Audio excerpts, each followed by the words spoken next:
Използваш редовно маски, но не виждаш особено голяма разлика или ефект. Знаеш ли защо? Остани и ще ти разкрия. Именно за това си тук.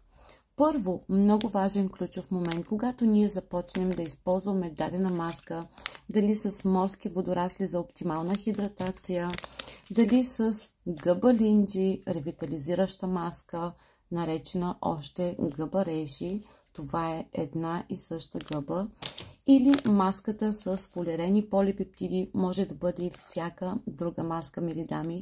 Изключително важен ключов момент е, когато вие започнете с дадена маска, тази се използва между 10 и 15 дни всеки ден. Нямам предвид едната маска да използвате 15 дни, а просто една и съща маска да използвате между 10 и 15 дни ежедневно за отключване на оптималният ефект и наистина ще видите огромна разлика.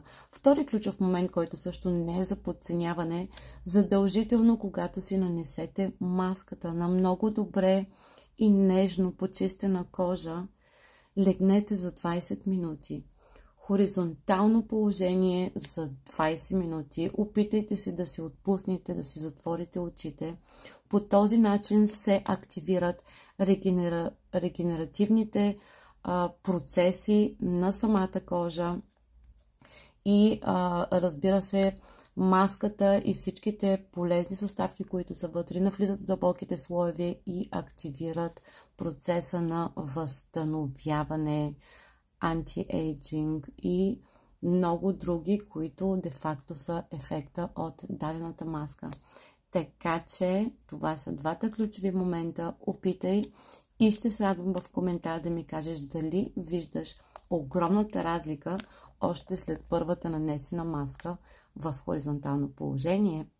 Така че не забравяй да махнеш плюсчето, за да ме последваш за още полезна информация. До скоро!